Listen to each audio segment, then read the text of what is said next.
नमस्कार मित्र हो. 10वीचा निकाल लागलेला आहे आणि 10वीचा निकाल लागल्यानंतर सर्वत्र गडबड. पुढे काय करायचं? सगळ्यात सुरुवातीला माझ्या सगळ्या 10वीच्या मित्रांना जे काय आपण उत्तम असं यश संपादन केलेलं आहे त्या उत्तम यशाबद्दल सर्वप्रथम माझ्या सगळ्या विद्यार्थी मित्रांचं मनापासून अभिनंदन आणि कौतुकसुद्धा.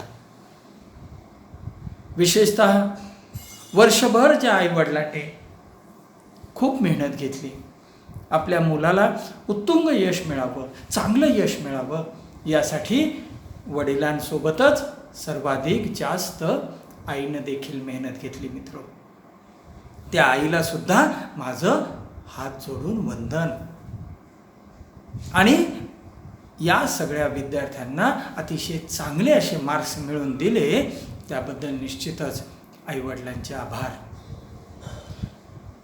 मित्र हो, 10वीचा निकाल लागला आणि 10वीचा निकाल लागल्यानंतर सर्वत्र दिवाळी झाली, आनंद झाला, अतिशय चांगले मार्क्स मिळाले, प्रश्न नाही.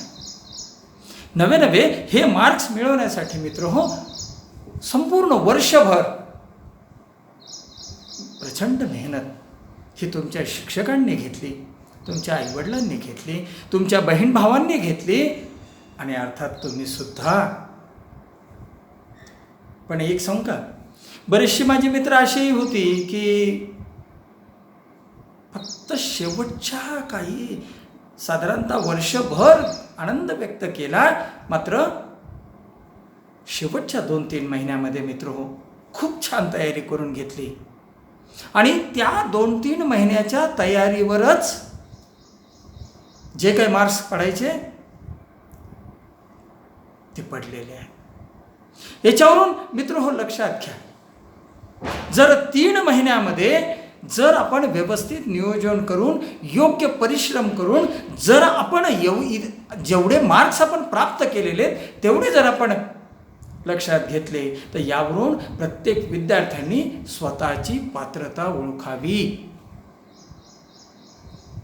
स्वतःचा आत्मविश्वास ओळखावा. खरं आहे मित्र, मार्क्स किती आहेत याच्यापेक्षा गुणवत्तेपेक्षा मी विद्वत्तेला जास्त किंमत देणारा माणूस आहे. आणि म्हणून काय मार्क्स मिळालेले ना विचार नका करू, परंतु त्या मार्कांच्या आधारे, त्या परिश्रमाच्या आधारे तुम्हाला भावी जीवनामध्ये आता पुढचं पाऊल कसं टाकायचं आहे हेही तितकंच महत्त्वाचं आहे. ठीक आहे, मार्क्स मिळालेले आहेत. आता 10वीचे मार्क्स कसे आहेत मित्र हे मी सांगायला नको. माझ्या खूप अनेक मित्रांनी, तुम्हाला माहिती आहे, अनेक मित्र 10वीला आले की काही कलावंत होतात, काही खेळाडू होतात आणि मग त्या खेळाडू, क्रीडा, काही जण नृत्य शिकतात 10वीला आल्यानंतर. आणि मग या नृत्य, कला, वाणिज्य हे सगळे जे आहेत या सगळ्यांचे गुण 10वीच्या गुणपत्रिकेमध्ये येतात. विसरू नका, हेही विसरू नका.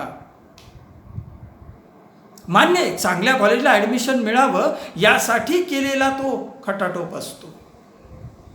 हे जरी खरं असलं तरी मिळत असेल तर का घेऊ नये. माझ्या अनेक मित्रांनी अतिशय चांगले असे मार्क्स याही पद्धतीने घेतलेले आहेत.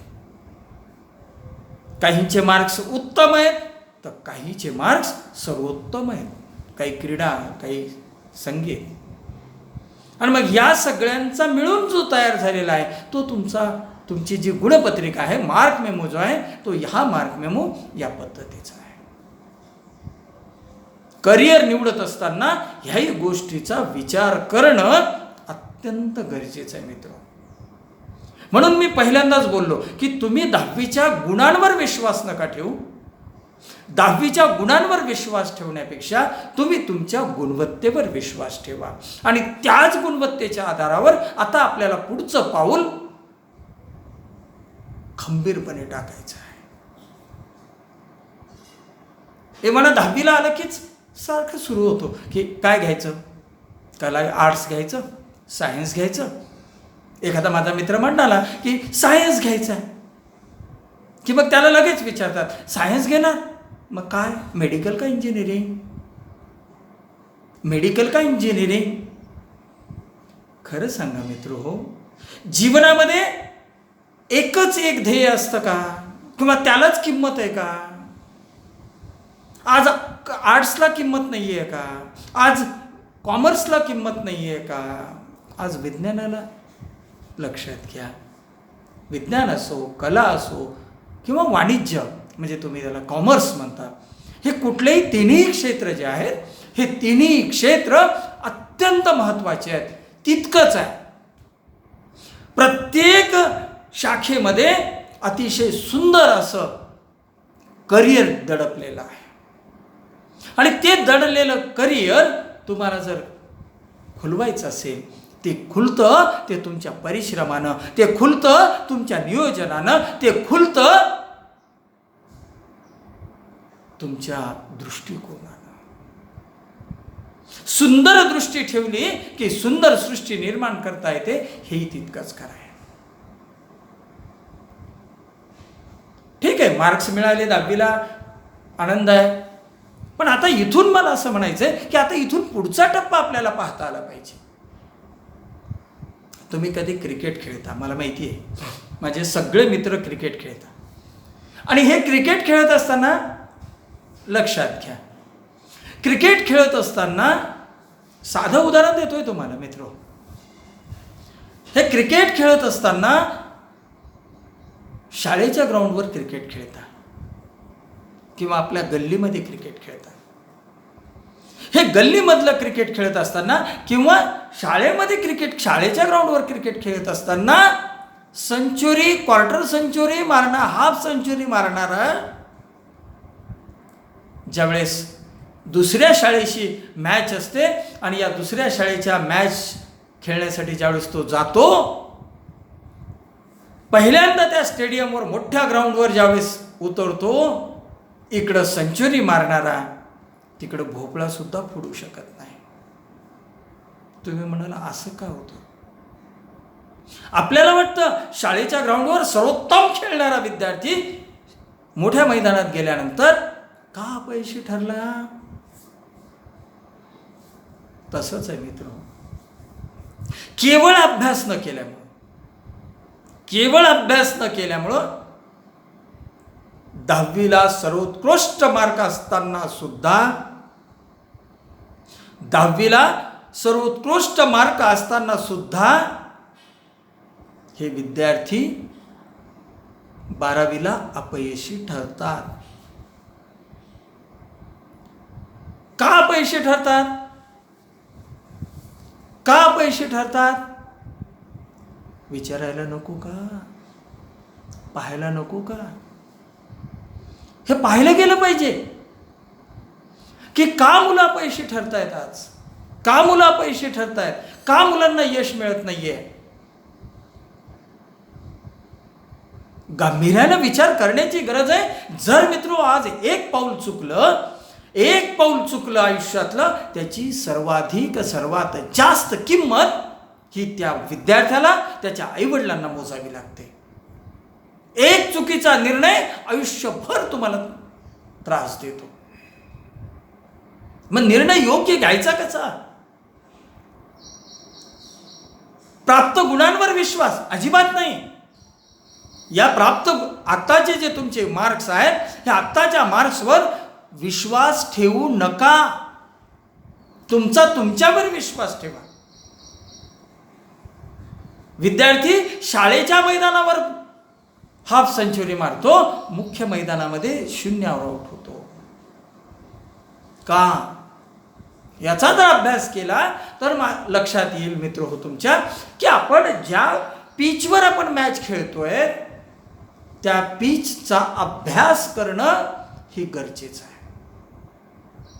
ज्या पिचवर आपण अभ्यास करतोय, जे पिचवर आपण खेळणार आहोत, त्या पिचचा अभ्यास करणं मित्रो क्रिकेटर जे असतात, तेंडुलकर सारखी क्रिकेटर वगैरे, ही जी नावाजलेली जी क्रिकेट मंडळी आहे, ही केवळ मैदानावरची प्रॅक्टिस करत नाहीत. लक्षात घ्या. तर ज्या मैदानावर आपल्याला खेळायचं आहे त्या मैदानाचा इतिहास तपासतात, त्या मैदानाचा संपूर्ण अभ्यास करतात. प्रतिस्पर्ध्यांचा कसा बॉलर आहे, कशी बॉलिंग टाकतो, या बॉलरचा सुद्धा अभ्यास करतात. एवढंच नाही तर प्रत्येक फिल्डर आणि फिल्डिंगला जो उभा असलेला प्लेयर असतो त्या प्रत्येकाचा अभ्यास. म्हणून तेंडुलकर होतो.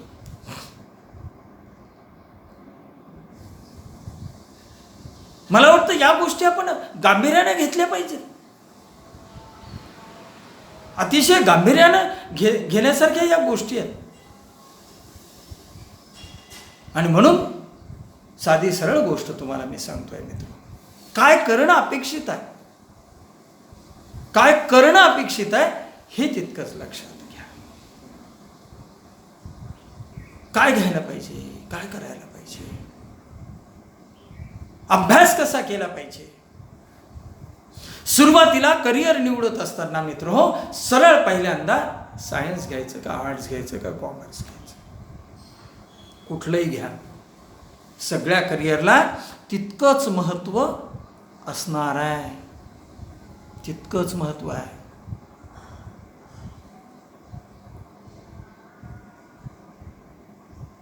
जर सायन्स घ्यायचं असेल, मान्य आहे, 10वीला 95% वर मार्क मिळून सुद्धा मुलं 12वीला अपयशी ठरतात. का ठरतात? त्यासाठी विचार करायला नको. का मुलं 10वीला अपयशी ठरतायत, का मुलं 12वीला अपयशी ठरतायत, याचा विचार केल्यानंतर मित्रो असं लक्षात येईल की 10वीला 95% मार्क घेतले तरी देखील पिच न कळाल्यामुळं, ज्या पिचवर आपण खेळणार आहोत तो पिच न कळाल्यामुळं, ते पिच लक्षात न आल्यामुळं मुलं अपयशी ठरतात. खरं आहे. कसं पिच आहे तुम्हाला आठवत असेल की ज्यावेळेस सगळ्यात पहिल्यांदा नीट परीक्षा आली मित्र, राष्ट्रीय पातळीवरची मेडिकलची परीक्षा असेल किंवा इंजिनिअरिंगची JEE परीक्षा असेल, 12वी नंतरच्या परीक्षा ज्या आहेत. आता या परीक्षा ज्या आहेत, या परीक्षेसाठी सुरुवातीला ज्यावेळेस अभ्यासक्रम तयार करण्यात आला, अगदी सुरुवातीला ज्यावेळेस अभ्यासक्रम तयार करण्यात आला त्यावेळेस असं ठरलं की आपले जे विद्यार्थी आहेत हे महाराष्ट्रातले विद्यार्थी राष्ट्रीय पातळीवरच्या परीक्षेसाठी सक्षम झाले पाहिजे. मग काय केलं गेलं तुम्हाला माहिती आहे का? सिलेबस कसा तयार होतो मित्र? सिलेबस तयार होत असताना एक गोष्ट लक्षात घ्या, NCERT नावाची जी संस्था आहे, ही NCERT नावाची संस्था फक्त अभ्यासाच्या कंटेंट देते. मग CBSE असो, CBSE असो, आपलं राज्य शिक्षण मंडळ असेल, मग CBSE आपले प्राध्यापक लावते, ते त्यांची पुस्तकं तयार करून घेतात. आपल्याकडे महाराष्ट्र राज्य माध्यमिक आणि उच्च माध्यमिक शिक्षण मंडळ पुणे ही संस्था 9वी, 10वी, 11वी, 12वीची पुस्तकं तयार करते. मग ही पाठ्यपुस्तकं तयार करत असताना महाराष्ट्र शासनानं अतिशय सुंदर असा विचार केला आणि पाठ्यपुस्तकं तयार केली. कशी तयार केली मित्रो? पाठ्यपुस्तकं तयार करत असताना कुठल्या गोष्टीचा विचार केला हे जाणणं गरजेचं आहे. जर आपल्याला पुढचं जर करिअर आपल्याला चांगल्या पद्धतीने डेव्हलप करायचं तर या गोष्टी लक्षात घेतल्या पाहिजेत. आपण ज्या पिचवर आपण खेळणार आहोत त्या पिचचा संपूर्ण अभ्यास आपला हा अतिशय असला पाहिजे. त्रिवार धन्यवाद दिले पाहिजेत राज्य शिक्षण मंडळाचे. आज जो सिलेबस तयार केलेला आहे मित्रो लक्षात घ्या, महाराष्ट्र राज्य शिक्षण मंडळानं हा देशातला, लक्षात घ्या, देशातला एक सर्वोत्तम असा one of the best syllabus महाराष्ट्राचा आहे.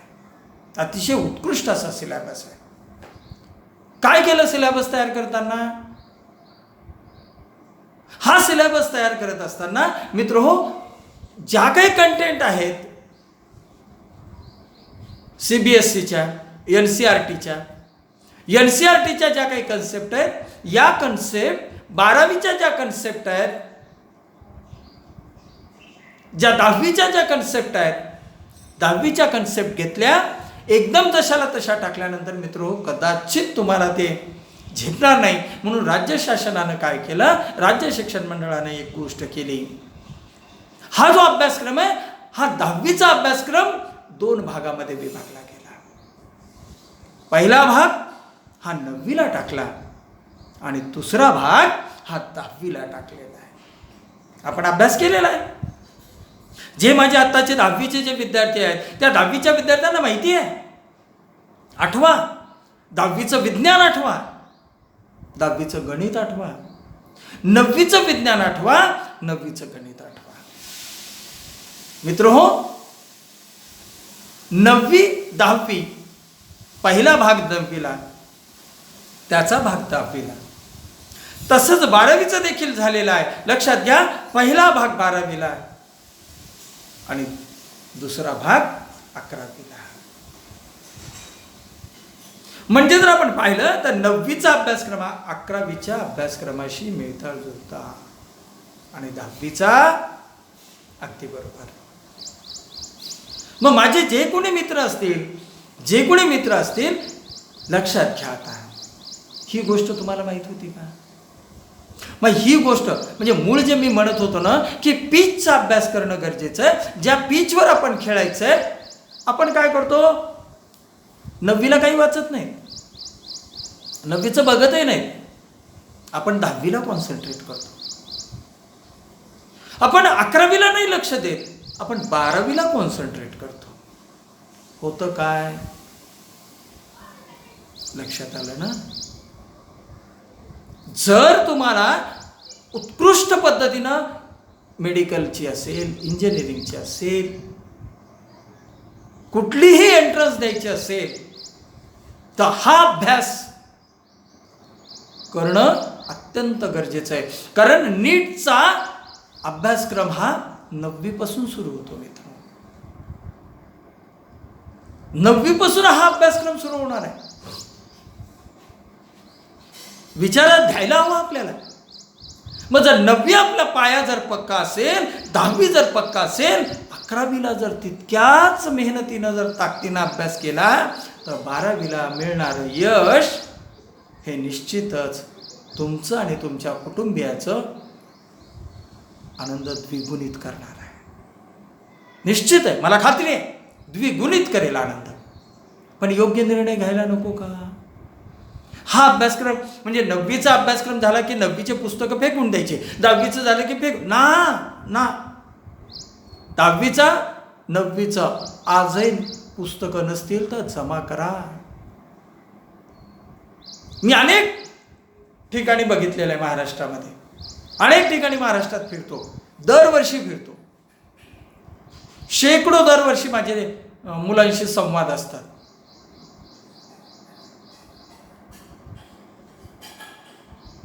आपल्याला काय वाटतं, 10वीला आलं की 10वीला अभ्यास करायचा, 12वी आलं की 12वीला अभ्यास करायचा. नाही हो, 10वीला जमलं, ते झालं, आनंद आहे. 12वीला क्रीडा, CETला किंवा नीटमध्ये किंवा JEE तुम्हाला क्रीडा, सांस्कृतिक असे कुठलेही मार्क्स नसतात हो. तिथं प्युअर मार्क्स लागतात. तिथं मार्कांची सूज नसते, जी 10वीला आहे. विश्वास ठेवा, 10वीला जी सूज आहे ना अभ्यासाची निर्माण झालेली, ही सूज नीटला किंवा JEE एंट्रन्स एक्झामला नसते हो. तिथं प्युअर तुम्हाला मित्र हो मेहनतच करावं लागणार आहे. ही पहिल्यांदा माझी कळकळीची गोष्ट लक्षात ठेवा. तिथं कुठलाही आधार नसतो. जगात यश हे परिश्रमाशिवाय, लक्षात घ्या, यश हे सातत्यानं परिश्रमाच्या शोधात असतं. आणि विद्यार्थ्यांनी यश किती मिळवावं? Sky must be limit.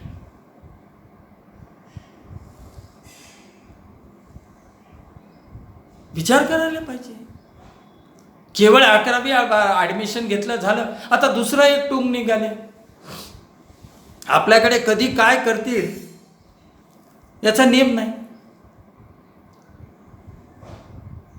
पण आता जे माझे विद्यार्थी माझ्या समोर आहेत, जे काही माझे विद्यार्थी माझं ऐकतायत, मित्र हो लक्षात घ्या, यश मिळवायचं असेल तर आजही 9वी 10वी 11वी 12वी संपला विषय. अनेक विद्यार्थ्यांमध्ये आता सध्या पालकांमध्ये, विद्यार्थ्यांपेक्षा पालकांमध्ये जास्त ओढ आहे. अनेक घराघरामध्ये शिक्षण तज्ज्ञ निर्माण झालेले आहेत, लक्षात घ्या. आणि हे घराघरामधले शिक्षण तज्ज्ञ विद्यार्थ्यांना चुकीचं काहीतरी मार्गदर्शन करतात. इथं ॲडमिशन घ्यायचं, तिकडं कुठंतरी ट्युशन लावायच्या, तिकडं कोणीतरी ॲडमिशन, कोणी की म्हणतो विदर्भातच काहीतरी कमी येतं, कोणी म्हणतो कोकणातच काहीतरी कमी येतं. खरं सांगू का मित्र, कोकणात ॲडमिशन, विदर्भात ॲडमिशन एकीकडे, राहतो एकीकडे, ट्युशन तिसरीकडे, निकाल 5वीकडे. कशाचा कशाला ताळायला मिळणार नाही. आणि मग म्हणायचं आम्ही एवढं सगळं करूनही अपयश का? आत्मपरीक्षण करा. प्रत्येक पदोपदी निर्णय चुकलेले असतात. पदोपदी निर्णय चुकलेले असतात. कुणीतरी सांगतं इकडे ॲडमिशन घ्या, कुणीतरी म्हणतं तिकडे ॲडमिशन घ्या, कुणी म्हणतं आम्ही असं केलं होतं, मग हे असं आहे. अहो बाहेर गेलेले किती विद्यार्थी यशस्वी ठरले गाव सोडून. जरा लिस्ट काढा, जरा त्यांचा रेट ऑफ सक्सेस काढा. जाण्याच्या वेळेला सगळे आनंदानं पूर्ण गावभर दवंडी पिटून जातात, निकाल लागल्यानंतर ही सगळी कुठं गायब होतात. प्रश्न आहे माझा, प्रश्न आहे माझा. 2 वर्ष जी आई गर्दा करते, माझा मुलगा अमक्या ठिकाणी ठेवलेला आहे, आमचा मुलगा अमक्या ठिकाणी ठेवलेला आहे, रिझल्ट लागल्यानंतर ही सगळी गायब होतात. कारण तुम्हाला कळालंच असेल, आज रेट ऑफ सक्सेस ज्याला आपण म्हणतो की बाहेर ठेवल्यानंतर मिळणारं यश, त्याचं टक्केवारी काढा मित्रो. पुढचे चुकलेत, पुढच्याला ठेच म्हणतो ना आपण, पुढच्याला ठेच मागचा शहाणा. दुर्दैवानं पुढच्याला ठेच लागू लागू रक्तबंबाळ झाले, पण मागचा देखील शहाणा व्हायला तयार नाही. हेच खरं दुर्दैव आहे. मग हा निकाल पुन्हा पहिल्यांदा निकाल मग अपयशी ठरला की पुन्हा म्हणायचं नाही, त्याला त्या गावचं पाणीच बरोबर नव्हतं, काय अन्न खाण्याचीच फार ही होऊ लागली हो, तारांबळ होऊ लागली आणि त्याच्यामुळेच तो आजारी पडलायचा. आजारी पडला ऐन परीक्षेमध्ये सुद्धा आजारी पडला. साप झूट. अभ्यास नाही, नियोजन नाही. मित्र हो लक्षात घ्या. ह्या सगळ्या गोष्टी आपण पाहिल्यानंतर आपल्याही एक गोष्ट लक्षात येते की अरे खरंच कोणी अभ्यास केलाय का? प्रत्येक ज्या ठिकाणी आपल्या मुलाला लेकराला ठेवायचंय त्या लेकराच्या त्या ठिकाणचा संपूर्ण अभ्यास केलाय का? त्यांचं यशाची खात्री, त्याचा यशाचा आलेख पाहिलाय का? त्यांचा रेट ऑफ सक्सेस पाहिलाय का? मग डोळे झाकून कशाला ठेवता हो? कशाला आपल्या मुलांचं नुकसान करताय? आणि म्हणून आणि आता तर त्याच्यातल्या त्याच्यात भर पडली कोरोनाची.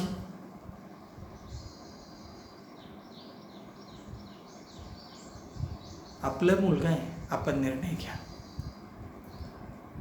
जर आपल्या याच ठिकाणी स्थानिक पातळीवर जर उत्कृष्ट असं यश संपादन करून देणाऱ्या जर संस्था असतील, कशाला जायचं मित्र? कशासाठी हा अट्टास? किती लोक गेलेत अगोदर आणि त्यांचं काय झालंय? जरा डोळे उघडून एकदा तरी बघा, एकदा तरी बघा की त्यांचं काय झालंय, त्यांना किती यश मिळालंय. बाहेर गेलीत, बाहेर शिकायला ठेवलंय, किती यश मिळालं. या सगळ्या गोष्टीचा खरंच गांभीर्याने विचार करण्याची गरज आहे. मी आपल्याशी सातत्याने संवाद साधेन. आपल्या लेकरासाठी मी वाटेल तितके वेळ मार्गदर्शन करायला तयार आहे मित्र. पण प्रत्येक माझ्या मित्राचं कल्याणच झालं पाहिजे. सगळ्या आईवडिलांना सांगेन मी की तुम्ही मला केव्हाही आवाज द्या, मी आपल्यासाठी सखोल मार्गदर्शनासाठी तयार आहे. फक्त चुकीचे पावलं टाकू नका आणि रत्नासारखं आपलं लेकरू, त्या रत्नाचं मूल्य जे आहे ते कमी करू नका. कुठेही ठेवायची गरज नाही. शिक्षणाचा अक्षरशः बाजार मांडला गेलेला आहे, त्या बाजारामध्ये आपल्या लेकराला पाठवू नका. स्थानिक पातळीवर आहेत ना, निश्चित करा, तिथं जा, प्रत्यक्ष भेटा. लेकरू आपल्याजवळ असलं पाहिजे. मी या मताचं. आपलं लेकरू आपल्यापाशी असलं पाहिजे. लहान आहे, त्याला समजत नाही, आत्ताच नका त्याला बाहेर पाठवू. काय फरक पडणार आहे? खरं सांगू का, जर आपल्या लेकरामध्ये खरंच टॅलेंट असेल, खरंच क्वालिटी असेल, तर कुठेही राहून नाना आपल्याच शहरात राहून सुद्धा यश संपादन करता येतं. हे 100% मी तुम्हाला सांगतो, 100%. फक्त मेहनतीची तयारी ठेवा आणि योग्य नियोजनाची. मान्य आहे. 11वी असो, विज्ञान असो, कला म्हणजे कॉमर्स असो, सायन्स असो, आर्ट्स असो, आज मोदी लर्निंग सेंटरमध्ये तिन्ही शाखांचं अतिशय उत्कृष्ट असं नियोजन आहे. कधी गेलोत का आपण? भारंभार संपूर्ण महाराष्ट्रातली, या गावची, त्या गावची, या गावची सगळी माहिती जमा करतोय. आपल्या स्थानिकची माहिती जमा केली आहे का? गेलोत का? भेटलोत का? बोललोत का? करायचं काहीच नाही.